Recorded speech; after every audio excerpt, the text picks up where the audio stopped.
All right. Welcome back to the Men and Prophets podcast. Yeah, We're back with a new look. Well, same look, same look. different Same look, new goal. different definition. Yeah. So our the question that we're going to start off with is what is a disciple and how do we become one? Yeah, so this is going to be part of the discipleship series. Yeah, kind of the overall arching thing. And then the first episode, what we're going to go over today is kind of defining what a disciple is. Yeah, so we'll go really quick, like what the first and simple way, the most simple way that we can define it. So first we'll look in the Bible to Matthew 4:19, where Jesus tells us to be followers, to come follow me, Jesus said, and I will send you out to fish for people. There's a lot of different ways that a lot of different smart people summarize this verse. But my favorite is how John Mark Comer put it, to be with Jesus, to become like him, and to do as he did. The word disciple is a noun. It's not a verb. It meant in Jesus' time to literally follow around a rabbi, or as we would call it, a teacher, all day, every day, in order to become like said rabbi or teacher. So you can't like disciple someone. Going over it's a noun, not a verb. You can't disciple someone the same way that you can't Christian someone or you can't teacher someone. Yeah. You know. So that's one thing that we need to keep in mind, and then also that with it being a noun, not a verb, you either are or you aren't a disciple. So that's obvious. Mhm. And then No in between. yeah, there's a quote that John Mark Comer said as well in his book Practicing the Way. If disciple is something that is done to you, also known or a verb, then that puts the responsibility for your spiritual formation on someone else, like your pastor, church, or mentor. But if a disciple is a noun, if it's someone you are or are not, then no one can disciple you but Rabbi Jesus himself. So that just goes over the idea that and the importance of calling a disciple a noun, not a verb. So that's very important. Going into the translation, disciple comes from the Greek word mathetes, which means someone who engages in learning through an instruction from another. In the International Standard Bible Encyclopedia, it says in all cases it implies that the person not only accepts the views of the teacher, but that he is also in practice an adherent. And a great word that is used in the English language that best describes a disciple is an apprentice. Yeah. So I think that's the best way that we can simply sum it up. It wasn't really that simple, but it was, you know.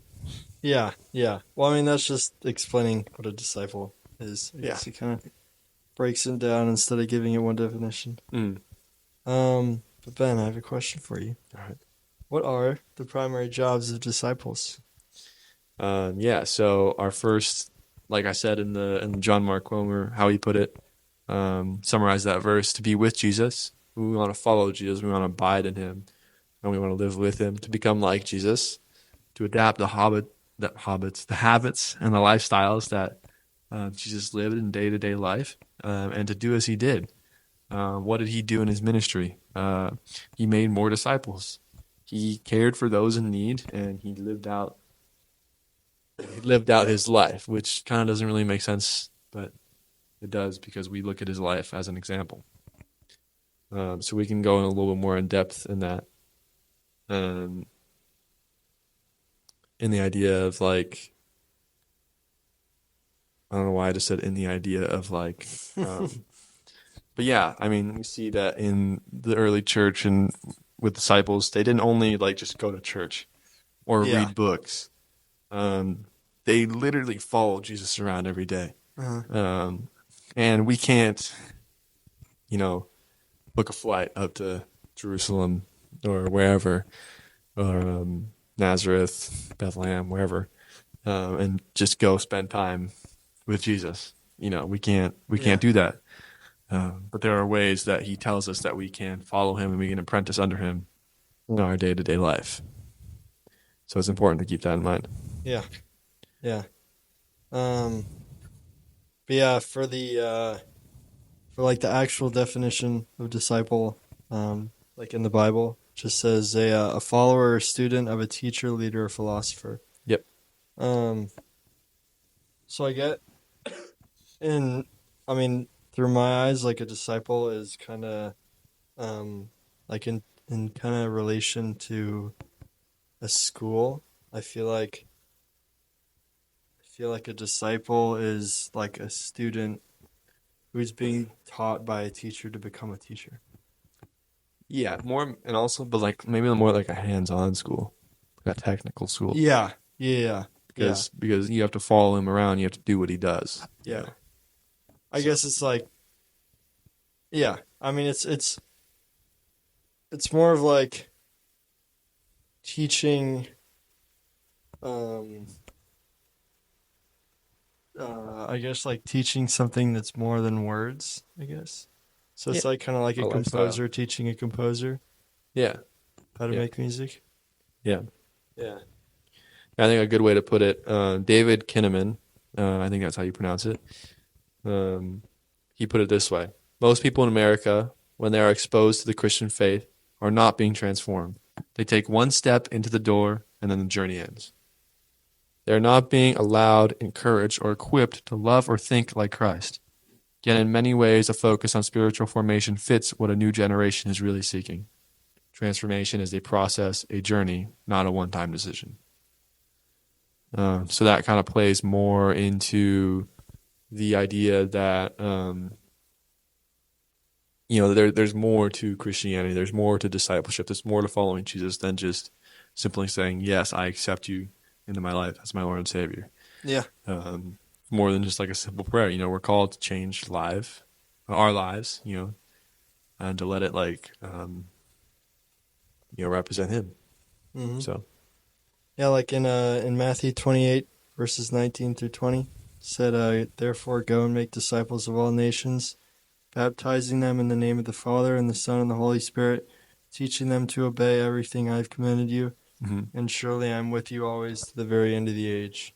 Yeah, Um, One thing a lot of people do not know is that, well, I guess just like don't think about mostly is um, you don't have to be baptized by your pastor in general. Like you can be baptized by any man of God. Yep. Um, like my father, I just got baptized right before vacation, and my dad, he's like, well, since you're a man of God now, do you want to baptize me? yeah, I'm like, sure. yeah, So one day it'll happen. yeah. Yeah, oftentimes, like going off the line of baptism, Jewish people often like use baptism when converting Gentiles, as an easily understood form of expressing conversion. So it's just like the easiest, like, hey, you're going to become a Christian, get baptized. Not saying that that needs to happen for you. 80s over here digging around. Um, Just licking. but Jesus also singles out, for special mention, the command to baptize them in the triune name of the Godhead we see in this verse, baptizing them in the name of the Father, Son, and the Holy Spirit. This is the earliest actually known use of this Trinitarian formula that we see in the Bible. There's hints of it before, but this is the first time that Jesus is like, hey, this is where we start learning more about the Trinity. That's really cool to kind of understand. This is where we see that. Um, and an unbaptized follower of Jesus in that apostolic era of Jesus' time was viewed as quite an anomaly, not like today where you can be a Christian and not be baptized and it's kind of normal. Back then it was not normal, and it's changed a lot, so it's not Yeah. as big of a deal anymore. But yeah, Yeah. Yeah. Yeah. yeah, there's a lot about this verse that we can kind of go into. Yeah, I forgot there's all these Yeah, added spots. yeah, Um, Wait, you just read that one. Um, oh no, I was gonna go into the verse before because I saw the thing that says well before I read like the little quote. Matthew 4:19. Yeah, Matthew 4:19 says, "Come follow me," Jesus said, and I will send you out to fish for people. Mm-hmm. And when I see just the words like fish for people, that means um, not just going fishing, it's actually catching something. Mm-hmm. So Jesus wants you to not bring no one back. Yeah. And I think to be a disciple, you have to, be able to catch a fish or two at least. Yeah. Um, Yeah. It's not not. just bring them to Jesus. Yeah. It's important not to make it like performance based though. Yeah, right. Yeah. Of course. Yeah. Just contribute. Yeah. Contribute in some way. Yeah. We're called out to. Yeah. Fish for people. Yeah. Fish for people is so compelling to the disciples because it fulfills messianic prophecies from Jeremiah 6:16, verses 14 through 16. Jeremiah and the other prophets in the OT said the expectations. Huh? Old Testament. In the Old Testament set the expectations for the coming Messiah, knowing of the messianic overtones in Jeremiah, and hearing Jesus call them to fish for people excited them greatly, because at this point they saw more than a rabbi, but the fulfillment of the Messiah to come. Yeah. So we see in Jeremiah 16:14-16. Actually, it's mainly just in 16. It says, "But now I will send for many fishermen, declares the Lord, and they will catch them. After that I will send for many hunters, and they will hunt them down in every mountain and hill, and from the crevices and of the rocks."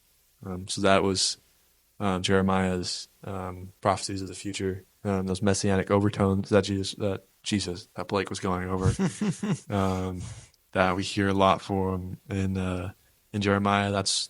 And we have to also recognize that in this Near Eastern Jewish culture, it was a very so as a kid, if you were a young Jewish boy, you were raised. There's like 3 levels of school that I know of. Everyone goes to the first level of school when you're young, and in that you would have memorized the entire Torah. So that's the first 5 books of the Bible. And then if you were smart, if you were at the top of the top, you'd go to like a secondary school, and then you learn more, and then a third level of school, and you learn more, and then you try to find a rabbi to disciple under. And we'll go more into this later because this plays a really important part into Jesus and how he did his whole thing. But so people, that's why it made these disciples so happy when they heard this, fish for people, has messianic overtones and stuff like that, because they knew. If Jesus said fish for people, we'd be like, what are you talking about, fish for people? But these guys, they know it in their head. They know what that verse is. They're like, this guy's the Messiah. I know that this guy is here to save me. Yeah. So that's what made them so happy.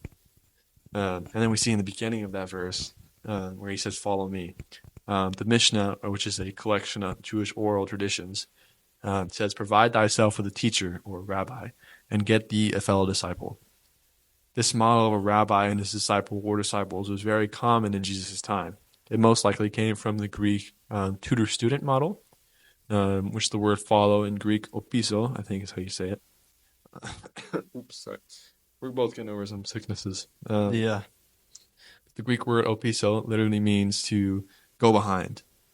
Disciples were called to leave their home and become the living embodiment of their rabbi in wisdom. Just think of that like the gravity of that statement, the living embodiment. You're supposed to become almost like, not like a clone, but like your rabbi. Jesus reversed this model. This is what I was talking about a little bit ago, where after you finish school, you would pursue a rabbi to try and find, so that they can take you under them as a disciple. But we see here that Jesus actually pursues his disciples. Mm-hmm. He completely reverses the student-tutor thing. He instead of letting these guys come after him, he goes after them and he pours into them. Yeah. He says, "Come follow me." He just goes up to not random people, but and we see this more in like John 1:35-51. You can read that if you want. Pause now and read that. He acts more like like a prophet on an urgent mission rather than just any ordinary Jewish rabbi at that time. And that really just shows the character of Jesus. And, Yeah. in a way that captures just what his mission is. Mm-hmm. He's not here to be served, but to serve. Mm-hmm. Right. Yeah. Also, for those of you who do not know what Messianic Judaism is, it's just a religious movement that combines Christianity, Judaism, and belief in Jesus as Savior, apparently. Where'd you get Messianic Judaism? From the previous verse I was reading, the fish for people. Messianic prophecies? Yeah. Messianic prophecies are just like prophecies from the Old Testament about the Messiah. Oh. Yeah. Wait, what? But it said Messianic Judaism, didn't it? Where does it say that? No, it doesn't. Never mind. Never mind. Blake's rambling. Nice. I do want to go over one more thing, and then you can take the wheel for a little bit. One thing that's really important. Bye, Rylan. Bye, Rylan. I'm gonna eat. As you're done, I'll see you later. All right. Okay. In the verse, we're kind of jumping back and forth. We were at Matthew 28:19-20, which is the Great Commission Jesus gave before he went to die. And then we jumped to Matthew 4:19 when he originally called disciples. We're going back down to the Great Commission when Jesus says to go make disciples of all nations. So we see that by his authority, Jesus commands the 11 to go make disciples of all nations, or in Greek, ethne, which means all people groups in the world. So to begin this process in the first century certainly meant that they would have to go to many places.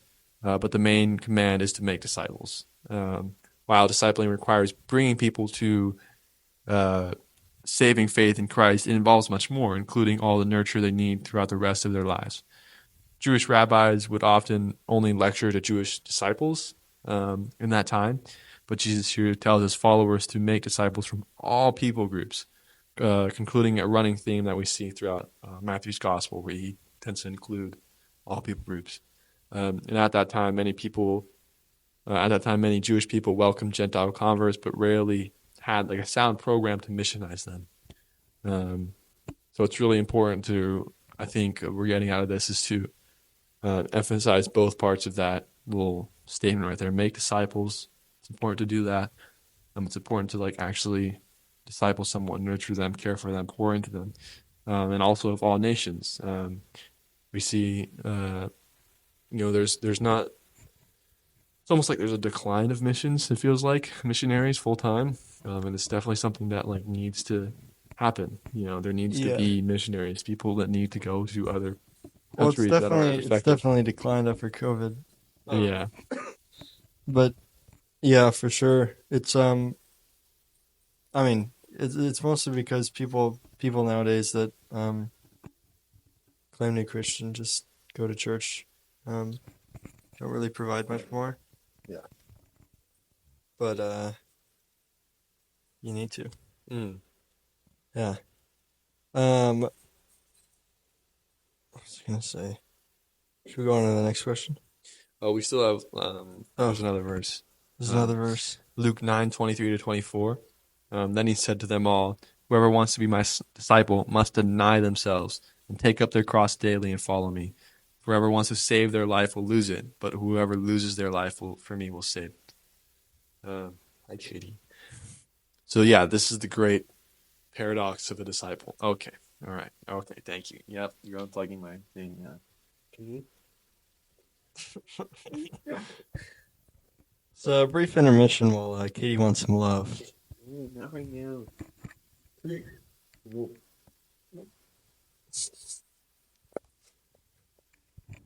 What are you doing? Can you sit? Can you sit? Can you sit down? Good girl. Good girl. There you go. She's not gonna sit down for long. Wait, did you finish that verse? I'm Yeah. blanking. Oh, okay. Yeah, I was talking about how that's like the great paradox of a disciple of Jesus. Oh, yeah. Lose your life to save it. What does that mean? That's the question. What do you think, Blake? Loses their life for them to save it? Yeah. I mean, it's pretty much just giving everything up in the world to live with Jesus and in the end, pretty much. Katie, I'm going to freaking stop. Stop. Yeah, I mean, it's just willing to give up your own earthly desires and ambitions, to obtain like spiritual blessings that Jesus' resurrection brings. Yeah. Yeah, I mean, we see that echoed throughout this entire verse. Denying yourself, abandoning like your ambitions, your goals, taking up your cross daily, imitate Jesus, following the will of his Father. He didn't want to die on the cross. Discipleship demands a drastic shift in one's daily life to take on a mission of Jesus, even to the point of death. Not many of us are called to death, but that is, I mean, we're all going to die, but you know what I mean, martyrdom. But after Jesus' death, resurrection, and ascension, disciples were called to continue his mission by representing him here on earth, in whichever way he calls us to. So it's really important to keep that in mind. Yeah. I say that a lot, keep that in mind. But Keep that in mind, by the way. keep that in mind. Yeah. Yeah. Let me see. Yeah. Next question. Yeah, do you have another one? Oh, I do have another question.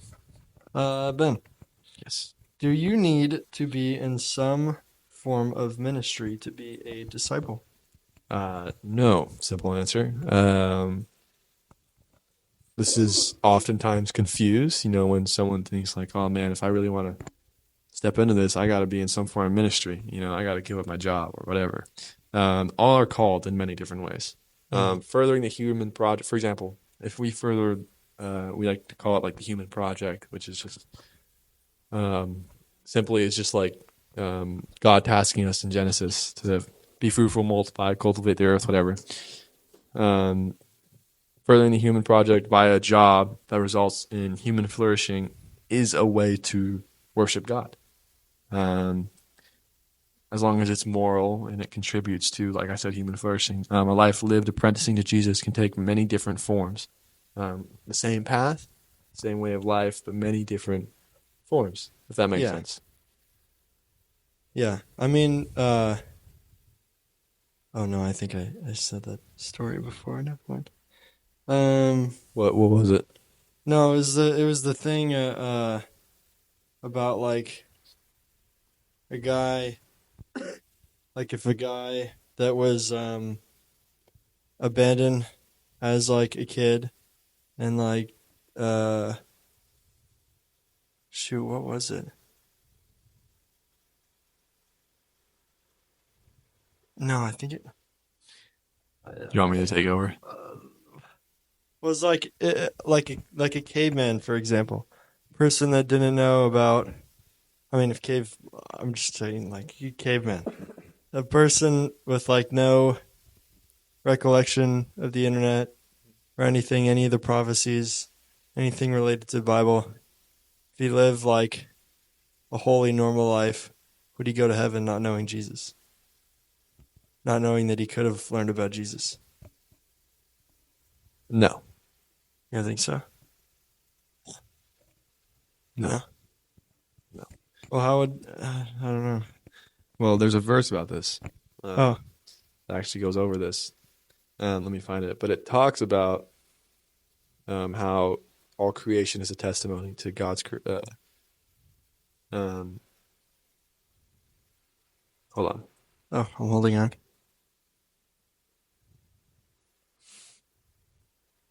Like if he lived a humble life, with like, I mean, obviously everyone sins, but like,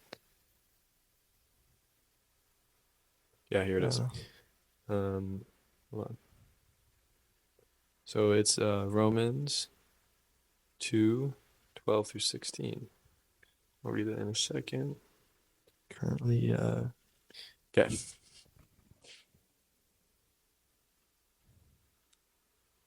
Sorry, I'm just trying to find the exact part. this is a video checkpoint. If you guys have gotten this far, please leave a like and make sure to watch our previous videos and keep watching our future videos.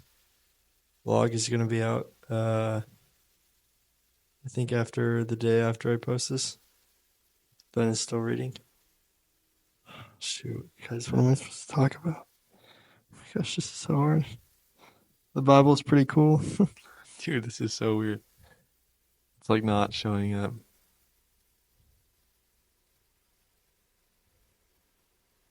What? Seek. Romans 2:12-16. I'll just read it. All who sin apart from the law will also perish apart from the law, and all who sin under the law will be judged by the law. For it is not those who hear the law who are righteous in God's sight, but it is those who obey the law who will be declared righteous. Indeed, when Gentiles who do not have the law do by nature things they required by the law, they are a law for themselves, even though they do not have the law. They show that the requirements of the law are written on their hearts, their consciousness also bearing witness, and their thoughts sometimes accusing them, at other times even defending them. This will take place on the day when God judges people's secrets through Jesus Christ, as my gospel declares. I'm trying to find. So if that person follows the law that their heart told them to,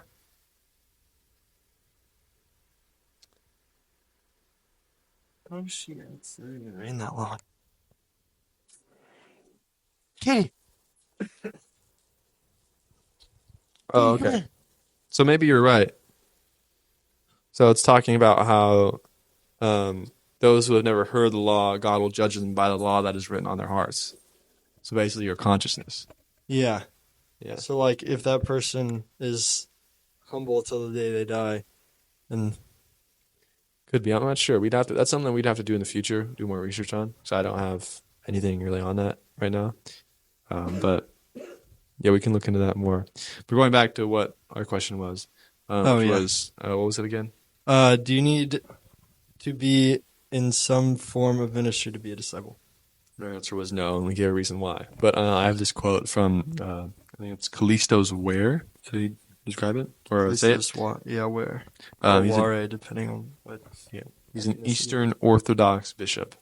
He said that Christianity is more than a theory about the universe, more than teachings written down on a paper. It is a path along which we journey, in the deepest and richest sense, the way of life. So we see here, it's talking about that path. It's the same path, different form. So we all journey on that path. And that doesn't need to involve ministry, technically. Yeah. And we have a verse. I'll read this because it's just the first part that I want to do. John chapter 8, I think it's 31 and 32. To the Jews who had believed him, Jesus said, "If you hold to my teaching, you are really my disciples, and you will know the truth, and the truth will set you free." Jesus said right here, if you hold to my teaching, then you are really my disciples. Jesus' teaching was never that you have to go into ministry. It was just to make disciples. It was to live like him, to do what he did, to take up your cross and follow him. Yeah. So I think that's a pretty easy way of answering that question. Yeah. I would say so. Mm. Where's What are you looking for? Okay, wait, no, I'm tripping. You're tripping? that was a pretty good answer to that question. But Ben, are we supposed to be making disciples? Yes. We went over this in the first question and technically that last question, but this is really important. Disciples need to make disciples. That is the only way that this thing works in any way, shape, or form. We will cover this later, actually, in more in depth in our future episodes. But for now, I have some facts to give you some statistics. I gave this in one of the introduction videos, but it says that 63% of Americans say they're Christian. Only 4% are disciples practicing the way. So that means that 63% of people gave their life to Jesus. They believe in him, but only 4% do what Jesus told them to do. Mm-hmm. Huge numbers, even if this statistic is remotely close. Yeah. Like, it doesn't even have to be perfectly accurate. If it's remotely close, 4% is crazy. Crazy. Yeah. Yeah, nothing. So that there is something that needs to change. We need to be making more disciples. Mm-hmm. And don't forget the of all nations. So that is incredibly important. We get a quote also from A.W. Tozer. Only a disciple can make a disciple. You can't have someone who's just isn't a disciple following Jesus but doesn't practice his way. Yeah. You need to have someone who is a obviously, disciple, who's an done it. atheist can't tell you how to be a disciple. Yeah, I mean, like they can tell you, based off what they see in the Bible or whatever. But oftentimes They're it going to have requires their bias. It's Yeah. already in their head. yeah, so it they're requires gonna- experience oftentimes too. Yeah, right. Yeah. Another quote is by Bill Hull. Mm-hmm. It's from the Complete Book of Discipleship on being and making followers of Christ. And he says, discipleship isn't a program or an event. It's a way of life. It's not for a limited time, but for our whole life. Discipleship isn't for beginners alone. It's for all believers, for every day of their life. Discipleship isn't just one of the things the church does. It is what the church does. Yeah, Yeah. that's That's huge. that's the main thing of a church. It's a fact. I know the fact is an answer. We'll probably say it later again, but the fact that disciple was used 269 times in the New Testament. The word Christian was only used 3 times. Mm-hmm. Really just shows how much, I guess, disciple. The word disciple means to Jesus. Yeah, I mean, it completely flips the statistic that we see of American Christians. Yeah. Yeah, and then we can kind of circle back to the Great Commission and this making disciples of all the nations, baptizing them in the name of the Father, Son, and the Holy Spirit. It's a direct command from Jesus. We're not a command, but yeah, it's just it all ties together. It's very important. Yeah. So yeah, we need to be making disciples. No question, no debate, no argument. That should be our goal. It should be. Yep. Should be. Yeah. But Ben, Someone just came down here. Who's down here? who's down here? Someone's down here. Oh, no, you're good. We're just chilling. Or we are filming, but But Ben, what if? Oh wait. Sorry. Is there another verse? There's another verse. no, that was just the Great Commission. Oh, okay. One I circled back to. But Ben, what if I'm too busy for discipleship? Simply put, we need to unhurry our lives. We can all make the times for things that we need. Easy pickings is just looking at your phone, going in settings, and going under screen time. Yeah. And seeing how much time you spend on that. Mm-hmm. We have the time. There's this great quote from John Mark Comer. John Mark. I use him a lot.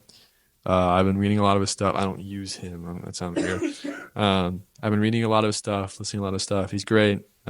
He talks a lot about discipleship and formation. Go check him out. But his quote from the book Practicing the Way, he says, the call to apprentice under Jesus is not a call to do more, but to do less. It's not addition, but subtraction. It's not about increasing complexity, but pursuing simplicity. It's less about what some people would call habit stacking than it is about learning to say no. There is simply no way to follow Jesus without unhurrying your life. That is crucial. That is so important. We need to, especially in a time where we are constantly distracted, constantly flooding our minds with stuff. We need to simply just slow down. We need to make time.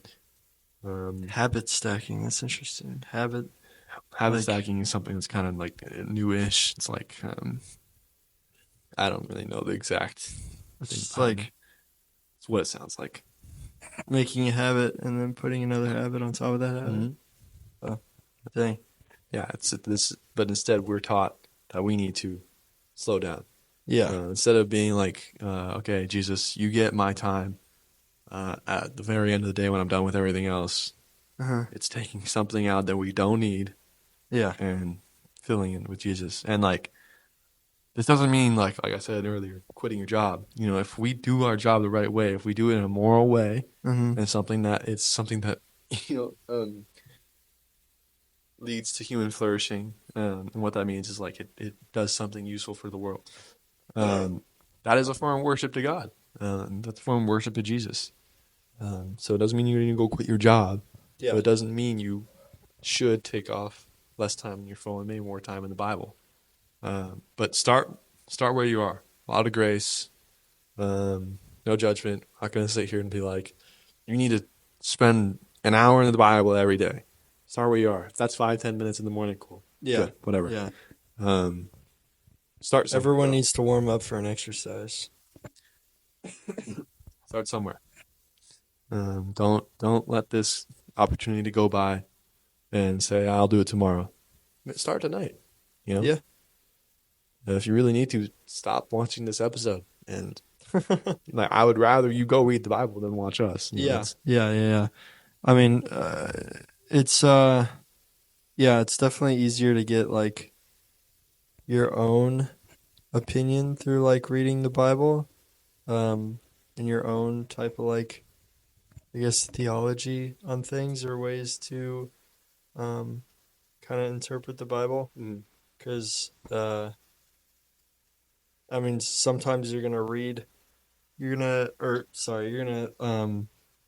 learn things that like people have taught you through like different verses and things, and then you're gonna read it, and then you're like, that's not gonna be right, or that's not the way that I interpret it, and then you're not gonna like, trust the way that that person teaches, and might fend from things, but that brings me on a whole nother thing, which is your posture when coming to reading the Bible. Posture meaning like, what am I like expecting out of this?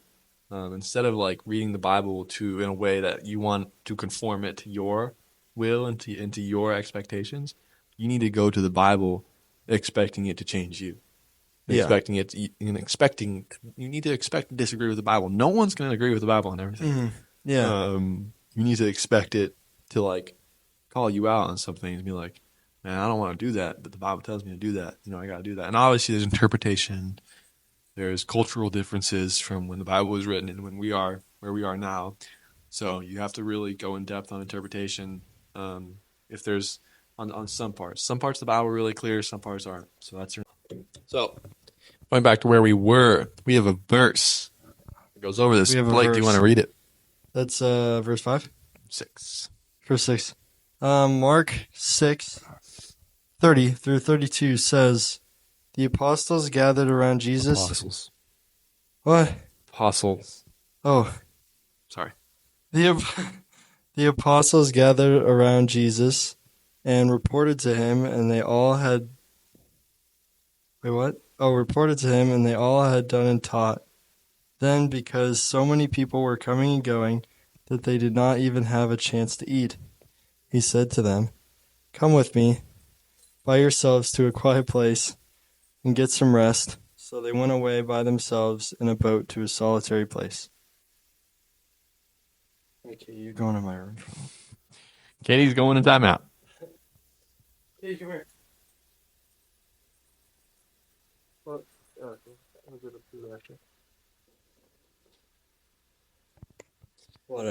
Whatever. She's talked too much on this episode, so yeah. We don't need Katie's opinion anymore. Yeah, she needs to learn how to be a disciple. Yep. Yeah, so I mean that's just like that verse talks about how Jesus oftentimes went to solitary places to be by himself. Yeah. And that goes into the place into unhurrying your life. What were you gonna say? Yeah, and when people like join him, they kind of tend to the same principles and like scenarios and what's it called? And Jesus often went by himself, and if he ever did take anyone, it was his closest disciples. Yeah, and that's all. He prioritized his time alone with God, and they didn't have a chance to eat, which like was because of Jesus's popularity. Yeah. And not even just Jesus, but his disciples didn't have a chance to eat. Yeah. And then we see when he says, "Come with me by yourselves to a quiet place." This often translates to the eremos, I think is how you say it. Yeah. Which is most commonly translated as wilderness or solitary. Jesus often withdrew to these places, and it just like I said, it reveals this kind of private spiritual life that God had, or that Jesus had, outside of his public ministry. That was important. And he slowed down. Oftentimes, Jesus went out. He went out into the people. He went out into the field. He did what he needed to do, and he came back and he rested in God. And that was a very important part. We see that repeated throughout all the Gospels. Yeah. Like that last quote, or was it? By Mark Comer. Yeah. Oh my gosh. Yeah, I mean, people think you need to like, putting work and like serving church and God and putting like everything on top of everything. It's like just having a packed schedule through your life and your whole days, whole weeks, like planned and stacked, and you're like hurrying to do everything on a daily basis. But like it's obviously important to have a Sabbath, like Sabbath. A day that you don't work. Sabbath is a part of like the unhurrying your life. Yeah, exactly. And but yeah, it's also it's easy. Oh my gosh, it's nice to have a quiet place, especially just to indulge on the word, because a lot of people are like what is it called? Like physical people, not physical, but Extroverted? like, yeah, extroverted, talkative people that believe that they need to be like out 24/7 teaching and talking about Jesus, but kind of overwhelms himself from, I guess, learning and oh my gosh, I keep reading. My brain is not working. Yeah, I think I know where you're going. Not like becoming like an expert in the word, I guess, just improving their knowledge and everything. Yeah. Yeah, so like a common problem we see with like extroverted people and taking time away from the and like taking time in solitary and whatever is it's just hard for them, they feel like they need to talk to people, whatever.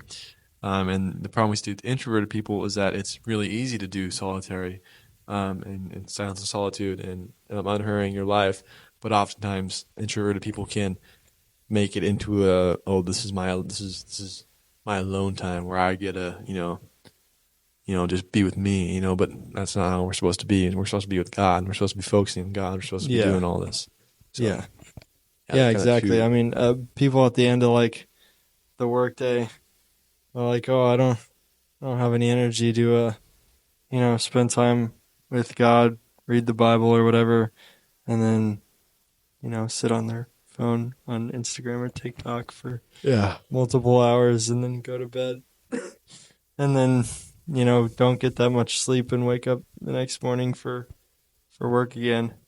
Yeah. And then we go over this in the future, but like we're gonna go over this a lot more in depth. But there's this like ratio to how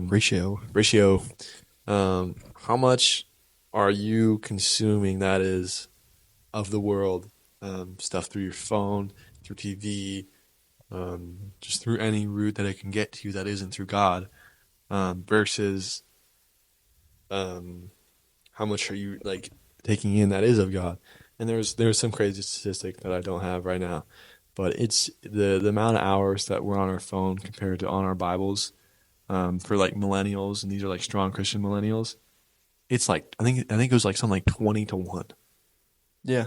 So if we're 20-1 for taking in secular whatever, digital distraction whatever to Jesus, where are we gonna go? Mm-hmm. We're going to become like the world. I mean, it's plain and simple. I mean, it's just, you don't need to say, oh, well, whatever. You don't need to make excuses for that. It's just the truth. We need to balance that more. Yeah. Yeah. Yeah. But Ben, what is the difference between discipleship and making converts / evangelism? Yeah. So, one we see is the call of Jesus making disciples, and the other half is half that call. Simply, Jesus gave so much for his 12 apostles, and those 12 ended up giving so much for the people around them. We can't focus purely on evangelism. Evangelism's great. Converts, great. Mm-hmm. Those are all good things. That's the start of discipleship.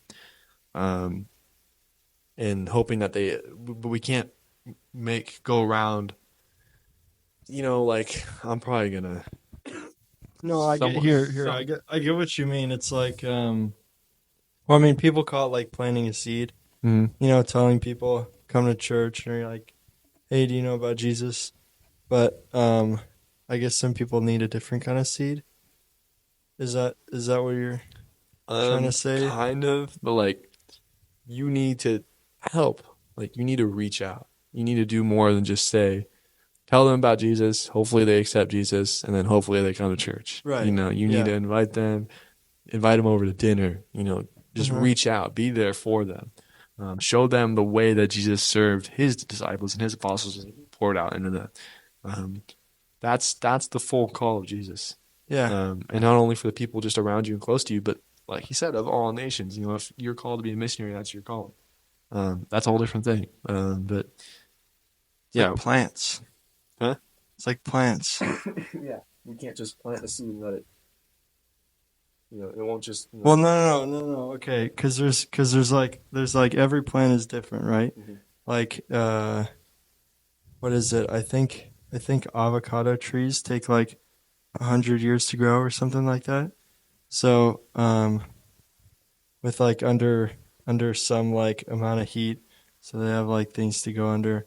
There's like just there's some types of like coral that can grow like in any circumstance, and then there's like apple trees that just need like sunlight and water, and then there's some other plants that need like some other complication houses, or some plants that need to live in greenhouses, blah blah. There's just like people that need different things, different ways to grow, I guess. Yeah. In the wood. Most of the time, we don't just throw a seed in the ground and let it just kind of do its thing. Yeah. Yeah, we need to help it, we need to grow it. We're not growing it. We might provide the water. Mm-hmm. We might put it in a spot where it can get the sunlight. Yeah. For contrasting that over is like, maybe saying like, hey, this environment isn't good for you. Come over here to church. That's putting them in a spot where they're going to experience God more. Or giving them what they need. I mean, just like water, like I said, sunlight, fertilizer. You're giving them, pouring into them. Yeah. So, Did you know there's actually one type of coral that if you plant one part of it in like under your sink, if you plant one part of it and like just like under like on the bottom of the ocean, they will grow at the same exact speed. it's interesting. Isn't it crazy? That's weird. It's wild. But yeah, we're going back to that statistic that you used, or the fact that Christian was used 3 times in the New Testament, and while disciple was used 269 times. Yeah. Obvious. God doesn't just want, or Jesus doesn't just want us to be, surface level. I believe in Jesus, but I don't do anything that he did. Yeah. God just wants us to. I believe in Jesus. I do what he did, or I try my best. I'm working. Yeah. What he did. I believe in Jesus. Yeah. Okay, what did Jesus do? Yeah. I don't know. I just go to church on Sunday. He died for me. And like we shouldn't be like in the way of like making fun of people, because we were all there. I was there. Yeah, of course. But it's just like we need to really just take that next step. Yeah. Yeah. That's what we're here to help you do. We want to help you take that next step. Yeah, so it's just incredibly important. Yeah. Disciples in the Bible didn't only go to church or read books. They followed their rabbi and practiced in hopes of becoming like them. Which is obviously what we're taught to do, is to, not only read our Bible, but to learn from a pastor and learn from Jesus in the Bible. Yeah. To become more like Jesus. There's this great quote that sums it up really well from Francis Chan in Crazy Love, Overwhelmed by a Relentless God. He says, "We reduce discipleship to a canned program, and so many in the church end up sidelined in a spectator mentality that delegates disciple making to pastors and professionals, ministers and missionaries." Disciple making isn't only for the professionals. Jesus called fishermen, like these just like average Joe Jews in the first century, Mm-hmm. to be his 12 apostles, to create the gospels that we believe in. Yeah. Um, It's pretty wild. we're called. We're called to be disciples. Every single one of us, we call ourselves a Christian. Mm. Every single one of us. You want to read that Eugene Peterson quote as well? It's a great one. UG? Is that Q6, yeah. Eugene Peterson, which is a Presbyterian pastor. Presbyterian. Presbyterian pastor, I can't pronounce anything. Said, "The way Jesus wedded to the Jesus truth brings about the Jesus life." Sorry, that wasn't part of the quote. Jesus as the truth gets far more attention than Jesus as the way. Jesus as the way is more frequently evaded. Wait, what? Is the Sorry. most frequently. Jesus as the way is the most frequently evaded metaphor among the Christians with whom I've worked for 50 years as a North American pastor. He says the most evaded metaphor is Jesus as the way. Yeah. Jesus as a way of life. Jesus as practice. Jesus as living his life. You know, people often go to the Bible and the Gospels as just like some sort of like truth dictionary where I can find, and that's true. You know, you can find a lot of truth and a lot of stuff, a lot of knowledge, whatever. But until we do this in our lives, we're only fulfilling so much of what Jesus told us to do. Yeah. We can only go so far, but practice is so crucial. Yeah. And we see this in many verses, going back again to the Great Commission. But also in another verse, Matthew 7:24-27. "Therefore, everyone who hears these words of mine and puts them into practice is like a wise man who built his house on the rock. The rain came down, the streams rose, and the winds blew and beat against that house. Yet it did not fall because it had its foundation on the rock. But everyone who hears these words of mine does not put them into practice is like a foolish man who built his house on the sand. The rain came down, the streams rose, and the winds blew and beat against that house, and it fell with a great crash." This verse goes into a lot that we can spend a lot of time here, but we're not. But let's just highlight. Puts these words into practice. You don't just hear the words, walk out of church. What did he say back there? Let's talk about today's football game. Yeah. It's taking them, remembering them, Mm-hmm. putting them into practice in that week, in that month, in your life. Yeah. It's easier to, the best way to keep a name or remember a name after you met someone is to repeat it 12 times. So, it's better to repeat what you learn, to remember it more. That's why people study, because they reread the stuff. That's why people, when they learn like another language, I'm learning Japanese, you just don't look at the characters once and then, exactly remember what they are, unless you have like a photographic memory or whatever. Yeah. But just look at it over and over again, repeat it over and over again, say it over and over again. Yeah, you don't need a PhD to understand that the more you do something, the better you get at it. Yeah. And the more you do it, the more easier it is to do it. And we also see here in this verse, oftentimes in that first century, Near Eastern culture, Torah interpretation was always more about action than just pure theology, knowing about the Bible, but doing the Bible, doing what the Bible says. Yeah. The path of discipleship that Jesus laid out was to be acted upon if it was to be understood. He makes it so clear, so clear. I don't know how this gets glossed over. Like it's just so obvious right here, and there's no way that we can just interpret out of this or explain our way out of this. It's just it's obvious what we need to do. So I mean, it's yeah. To me, it's kind of like everyone in this world can learn piano, but like no one knows. Well, I mean, besides like people that can't use their hands, but like I feel like you don't really need talent to learn something like piano. You just need like repetition to remember anyone what can notes do it. sound like, and I guess just patterns. Yeah, and it might take longer for someone. Yeah, it's So all you can- patterns. What sounds good together? Yeah. What's And if you put more time into it, you're going to get it faster. yeah. So it's just everyone knows that idea. That's not a foreign idea. You know? We just don't like to really think of that in the way when we read the Bible. You know. Yeah. Which is not good. No. Anything else?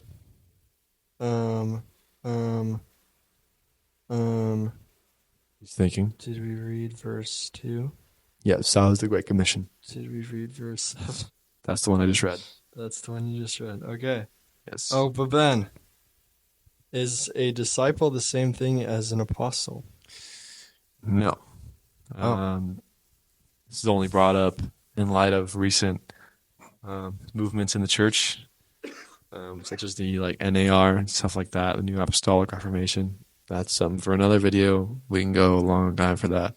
But no, an apostle is more of a messenger. It literally means one who is sent off in the Greek. And an obvious indication that we are not apostles is that a requirement of an apostle was to be an eyewitness of Jesus' resurrection and ministry. A disciple is a follower, like we said, a follower or a student or of a teacher, leader, or philosopher. But an apostle is one of an authoritative New Testament group sent out to preach the gospel and made up of especially of Christ's 12 original disciples and Paul. That's just plain and simple. There's really... Yeah. And as said before, disciple is a follower of a student, of a teacher, leader, or philosopher. And an apostle is one of an authoritative. What? I just read that. Oh, you just read that. You want to read the third verse? Yeah, I'll read the third verse, whatever. Blake isn't paying attention. No, my head's broken. Yeah, wait, what? Verse 1? 3. 3. Verse 3. Oh, because we read verses 1 and 2. Verse 3 says, Acts 1, verse, oh my gosh. Do you want me to read it? I'm broken. No. Acts 1, verses 21 through 26. Therefore, it is necessary to choose one of the men who have been with us the whole time the Lord Jesus was living among us, beginning from John's baptism to the time when Jesus was taken up from us. For one of these must become a witness with us of resurrection. So they nominated 2 men, Joseph called Barsabbas, also known as Justus, and Matthias. And they prayed, Lord, you know everyone's heart. Show us which of these 2 you have chosen to take over this Apostolic ministry, which Judas left to go where he belongs. Then they cast lots, and the lot fell to Matthias, and he was added to the 11 apostles. Yeah, I mean, it's obvious. For one of these must become a witness with us of his resurrection. That was a requirement to be an apostle. Yeah. So, I mean, and then we have the exception of Paul, but we can go over that in a future thing. I mean, yeah, it's pretty clear. where this lies. There's really not much that we can go over in that.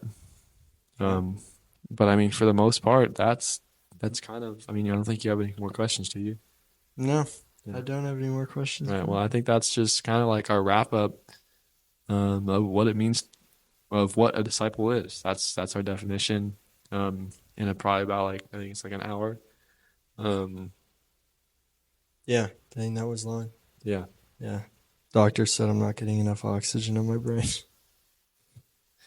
Be with Jesus, become like him, do as he did. Yes.